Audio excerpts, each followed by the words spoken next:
The office was full of employees working overtime. Ari heard that someone came to Mitchell and immediately recognized the girl who greeted him with an umbrella on a rainy day. Mel appeared from behind his desk, asking, "Who might have come to see him?" Seeing Nahai Su, the man froze. There was an awkward pause in the air. The girl stared at him and clutched the strap of her bag tightly with excitement. The man jumped up and said that he needed to go out for a while. Ari looked at them with interest. Mel roughly grabbed Nahu's arm and dragged her away from the office.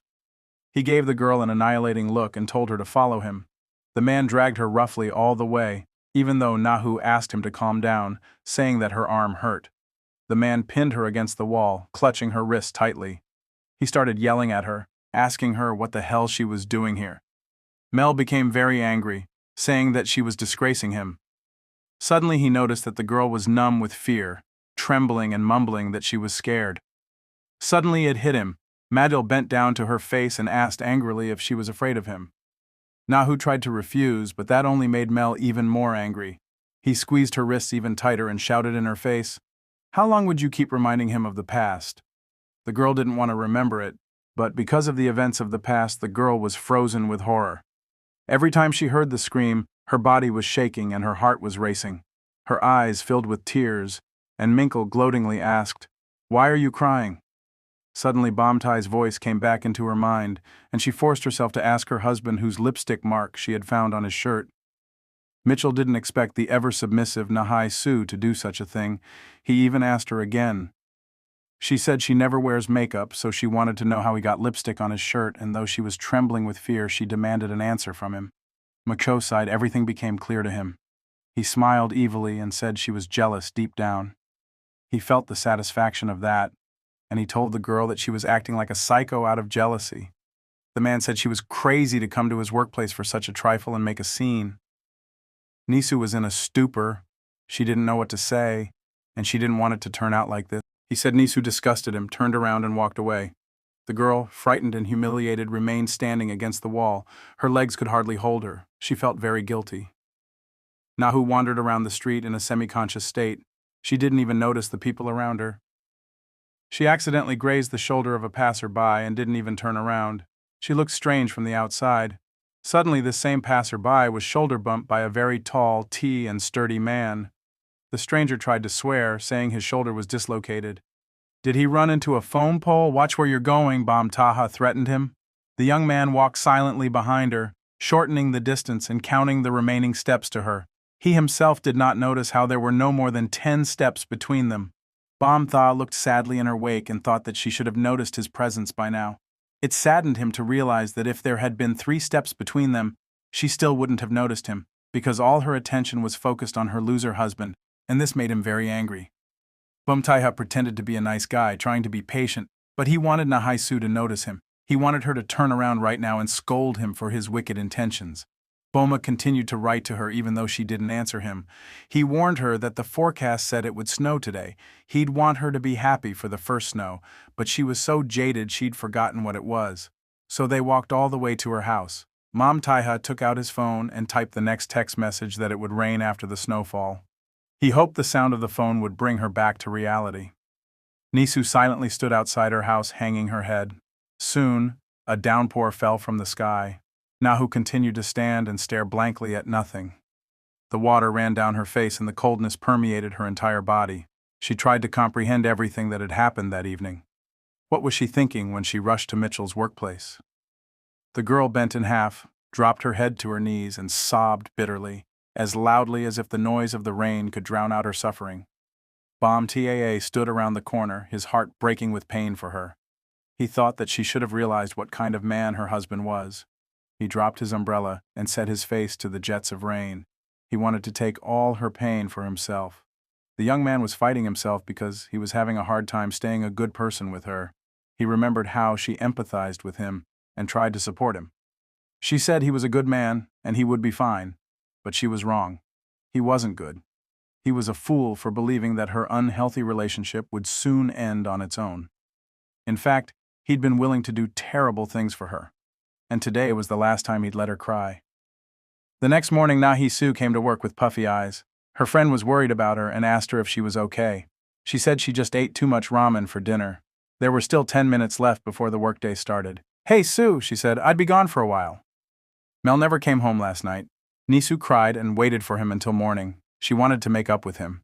The girl was thinking that their wedding anniversary was coming up and she would like to go to a restaurant with him, hoping things would work out for them. Suddenly, something warm touched her face. "You're slacking off." The suddenly appearing Bam Taiha loomed over her. Nesu just stared at the handsome young man for a while. Bam Taiha started making fun of her puffy eyes and the fact that she was shirking work. The girl was embarrassed. She said she wasn't amused. The young man brought her coffee and told her to be careful, as it was still hot. Nahu thanked him. The guy asked if she would scold him for coming to her, even though she didn't respond to his texts. The girl was very pleased that he had taken care of her by bringing her coffee. She thought that the more she scolded him, the more insistent he became. So she said she wouldn't scold him. Nesu was embarrassed but still asked a question. "Are you into that sort of thing?" Boma innocently inquired as to what she meant. The girl clarified, "If you like being scolded," but Taiha laughed heartily, even covering his face with his hand. Nahu was very sweetly indignant and asked him not to laugh at her. The young man looked at her languidly and said, Well, actually I'm not into that sort of thing, but I'd be okay with anything from Nisu." It sounded very exciting and he looked very seductive at that moment. Nisu thought he was messing with her again. Boma said that from now on, he would come to her without warning. The girl did not mind, but she said not to look for her on Friday. He asked why, and Nahu replied that she and her husband would be celebrating their wedding anniversary. The guy was very surprised and displeased. The girl apologized that she didn't have time to tell him that she was married, but she thought that he himself had already guessed. The young man imagined her reaction if he told her that he knew everything about her life, that she was divorced. He gently took a strand of her hair and only said that he was a little confused. "If it were me, I think I'd hate it." While Nahai Su was listening to him attentively, Bam Taiha kept his eyes on her. He said that if he were her husband, he wouldn't let another man do all the things he did for her. He would always take care of her himself. The man seemed to mesmerize her with his gaze. He almost touched her lips with his fingers when he asked if her husband wasn't jealous of her. Jess was pleasantly stirred by his words, but she didn't want to show it to him. She just said that he was still young and didn't realize that there is a friendship between a man and a woman. Boma looked at her and thought how naive she is. While her husband sleeps with the young mistress, she is so kind, hesitant about him, afraid to get too close to him. The guy smirked and said he wouldn't bother her. He wished her a good day and a good time with her husband. As he walked away, he cast another glance at her. Nisu didn't have time to say anything. She was a little embarrassed, wondering if she had offended him. She liked being with Boma, but her conscience didn't allow her to cross the line. Mel once again stayed overnight at Ari's house. She sat on the edge of the bed and thought back to a recent conversation with her friend.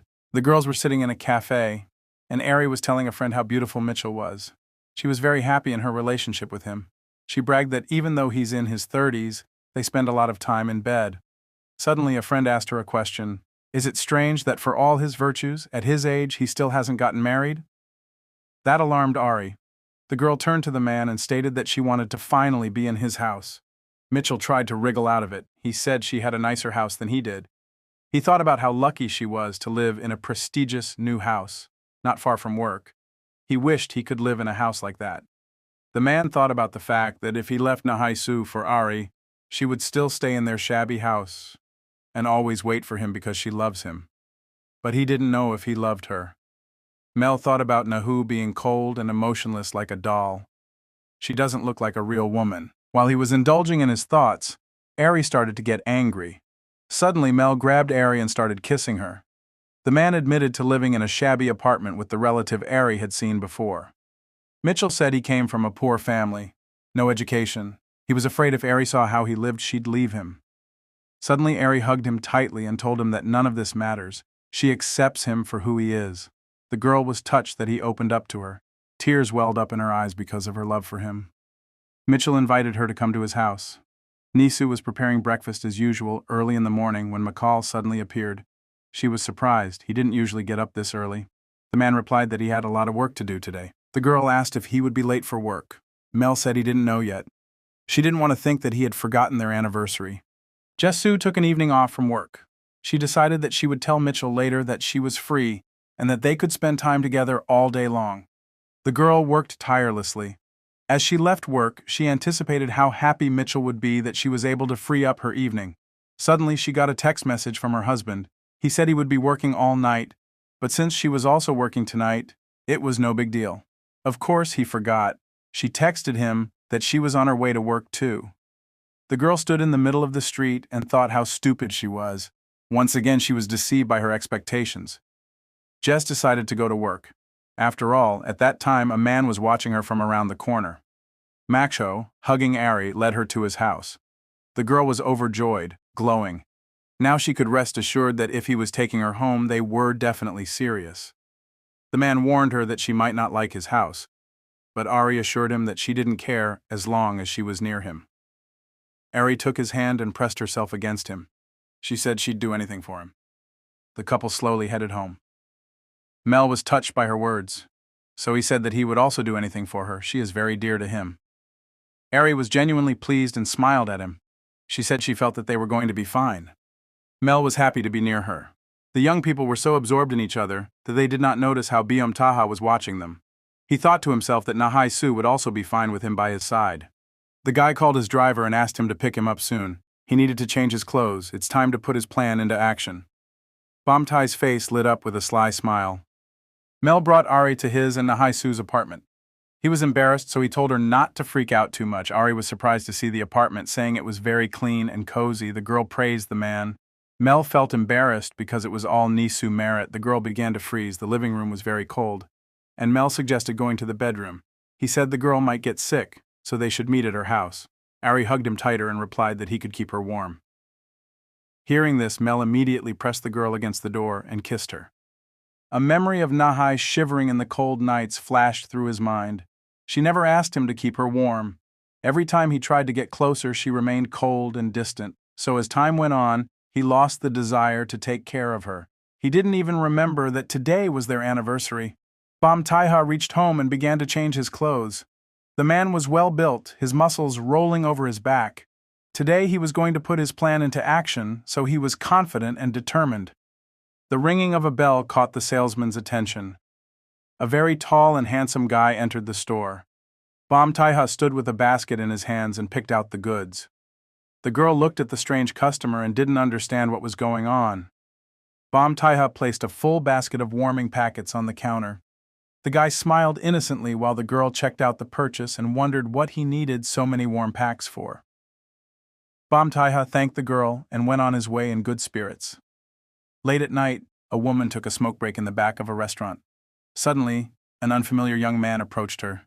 "I'm sorry, but could you call Nasu for me? I'm feeling unwell," he spoke in a breathy voice. A woman came running to Nahu, saying there was someone waiting for her outside. Nisu wondered who could be waiting for her at this hour. She hoped it was Mel. The girl rushed to the back door, full of hope that her husband hadn't forgotten about their anniversary and had decided to surprise her. Her heartbeat raced with excitement. She looked outside and called out to Mitchell, but the courtyard was empty. She wondered if her coworker was playing a joke on her. Suddenly, she was raked into a bear hug from behind, big, strong arms wrapped around her body. She felt so small and fragile. Bam Taiha hugged her like she was something very precious. His face was very close to hers, and the girl felt his breath on her face. "Nuna," the guy exhaled. Nahu was embarrassed, saying he should call her Alma. Otherwise, outsiders would think something was wrong. The girl said she would definitely scold him next time. The young man smirked and continued to hug her. It felt so good. She was soft and warm. Suddenly, Nahaisu turned to face him and asked with a concerned look if he had hurt himself anywhere. "Come here." The girl carefully ran her hand under his hood. Gentle fingers ran over his face, and her eyes studied him. Boma's heart raced, and he couldn't take his eyes off her lips. Her face was so close. He could feel her breath, and that look in her eyes again.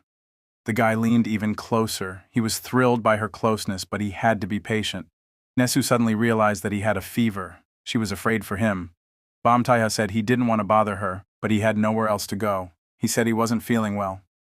When Nahu said he had to go home for treatment, the guy said he couldn't go there. Jesus' heart snapped in frustration as she remembered that he had said he was in trouble at home, always bruised and wounded. The girl sat him down and asked him to wait for her. Bam Taiha did not want to let go of her hand and looked at her hopefully. "I'm not leaving you behind. I'll ask the boss to take some time off." The girl calmed him down. "Oh, then I'll wait for you." He was pleased with the way events were unfolding. Soon the girl came out, held out her hand to him, and led the way. They walked in silence. Nahu thought about giving him medicine and letting him rest for a couple of hours while Mitchell was out of the house. The girl glanced at Taiha every now and then, thinking that he was so big that he might not fit in their small, old apartment. The guy noticed the girl staring at him all the time. He smiled sincerely and broadly at her. Jisoo asked why he smiled so often, to which Taiha replied that he was just happy to see her. "Since we haven't seen each other for a long time, then, since the kid I used to see all the time on my way to and from work isn't around, I'm feeling a bit bored too," he confessed unexpectedly. The girl was surprised to hear her say that. She thought she wouldn't admit that she was attracted to him. "Okay, I'll come to see you every day from now on." The guy smiled sincerely at her again. He was very happy around her. Nahu looked at him and thought that she liked it when he smiled at her. She realized that she couldn't take her eyes off him, unable to turn away from him. Finally, they arrived. The girl had warned him that the apartment was small and old, but at least he would be able to take a break. Nesu approached the door and stopped. She thought it was strange that there was a light on in the apartment. Taiha stood behind the girl and felt satisfied. Everything had turned out just as he had wanted. A woman's laughter came from the apartment. Nahu heard Mucho having fun with a girl in their apartment. She reached out a trembling hand to the doorknob. Boma stood quietly and waited to see how Nahu would act. The girl hesitated for a moment. Nisu stood there thinking about how Mitchell's cheating had ruined everything. Their love, their memories, and their time together. She stood listening to the other girl laughing in their house and couldn't decide what to do. Boma stood behind her and said quietly, "Don't run away." The young man put a hand on her shoulder in a calming gesture. Nisu was as if she were in a trance. She was thinking that her relationship was over. The cold voice brought her back to reality. Nahu suddenly realized that their love had ended long ago. Her relationship and marriage kept her shackled to her past and did not allow her to breathe freely while her husband was happy on the side. She suffered alone. Nisu tried to break free from Taiha's tight grip. The guy tried to hold her down, telling her to calm down. "Let go of me." Suddenly there was fire in the quiet, malleable girl's eyes. She broke free from his grasp. The girl pulled the door open and burst into the apartment. Taiha stood stunned for a while. The young man looked at his hand and smiled. He was pleasantly surprised that Nahai Su didn't run away. She was braver than he thought. Macho and Ari were lying in bed when there was a noise. A furious Nahi Su burst into the room. Kang MCH, a frightened Ari, pulled the blanket over himself and yelled, "Why? His relative was barging in on them." Mel was shocked and asked why Nahi Su had come home. Nesu stood with eyes full of tears. In her heart, she had known the truth for a long time, but she just didn't want to accept it. She asked her husband who she was to him. Mitchell didn't care. He was even glad she caught them. He said that now is not the time to sort things out. The girl grabbed him by his shirt, trying to stop him and find out everything. Now, Mel nonchalantly dressed and waved her off. "Are you saying that after living together for 13 years I'm just relative?" The girl trembled with anger and resentment. Ari, who was watching them, suddenly realized, said Mel was a freak, and left. The man rushed to catch up with her, asking her to listen to him. He said that they had been divorced for a long time and that this woman was absolutely nothing to him. Those words broke something inside Nisu. She got really angry. The girl threw up her hand and pulled Mitchell's hair with all her might. She didn't even expect to have so much strength in her. The man tried to escape her grip, shouting that she was a psychopath. Nahu continued to pull him and call him names. Mitchell swung around and hit her. The girl fell to the floor with a great thud. The man screamed like crazy that he was sick of her. He found a young and beautiful girl and started cheating on her with her. He said that Nahi Su couldn't leave him. Anyway, he left the girl lying on the floor and himself rushed to catch up with Ari. The girl sat devastated, stead. She looked at the broken vase and the rose on the floor. She thought the same thing happened to her. Nahu clutched her chest that was bursting from the inside. Tears flowed, and she wailed frantically. Mel caught up with Ari and asked her to stop and talk to him. The girl told him to stay away from her, but the man kept telling her that he was divorced and just didn't want to upset her with his past. Taiha stood around the corner and listened to the man say that Nahai Su was just obsessed with him, that in fact he was sincere with Ari. Anger began to boil within the young man. He thought about killing the bastard. Mitchell went to get Ari, and Taya thought about how much he's been torturing Nahu all this time. He thought that death was too easy a punishment for him. He'll make sure Mitchell suffers. The guy will make him pay harshly for what he did to Nahu. Boma remembered the pleasure he felt looking at her as he followed her. In his heart, he was glad that on this day she would finally learn her husband's dirty secret. He wondered what she would do about it. He was glad that today was the day she'd finally leave her loser husband, but now he was in pain. His goal accomplished, her relationship destroyed. Now, seeing her so broken, his heart ached and was bruised. He didn't want to hear her tears ever again. Boma headed toward her. "Tell me, what do you want? If there's something you want, I'll give it to you. If there's a place you want to go, I'll take you there." He thought about her, but he knew she wouldn't ask. He thought that his first love tied his hands and feet and tortured him. Suddenly the sobbing stopped. Nesu fell on BM's chest and lost consciousness.